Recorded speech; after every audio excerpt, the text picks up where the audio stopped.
Hi everyone, Ryan Duffy here from Precision Microbes. I'm down here in Kilkenny with William Hutchinson here, and we're just going to discuss a few approaches William's been making to making his silage and making consistently great silage at that.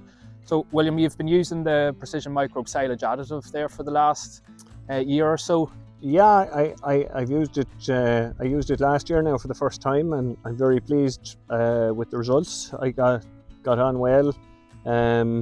Obviously, I'm very concerned about trying to avoid moulds or whatever, particularly from the sheep point of view. We at all costs we're trying to avoid listeria or meningitis type problems.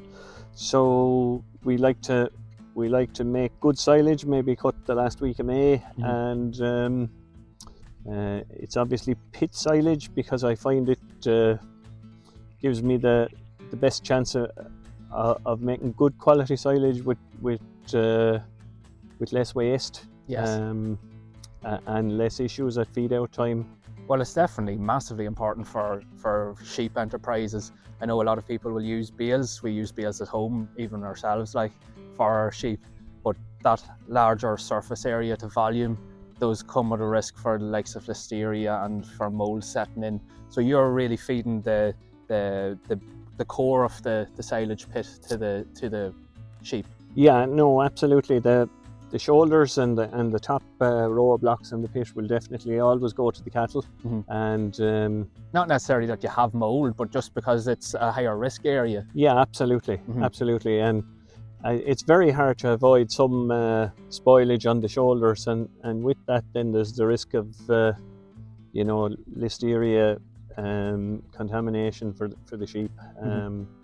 So we tend to feed them from the core of the pit. Yeah.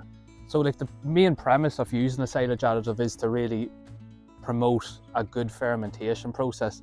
And like, would you have seen that whenever you were opening the pit and the smell was nice and sweet, that lactic acid smell?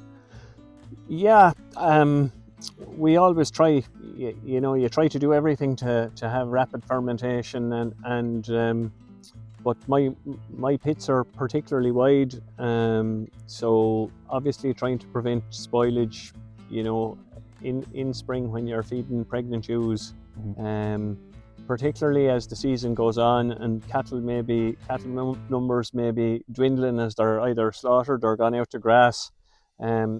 So I'm looking for silage that that'll remain stable and won't heat.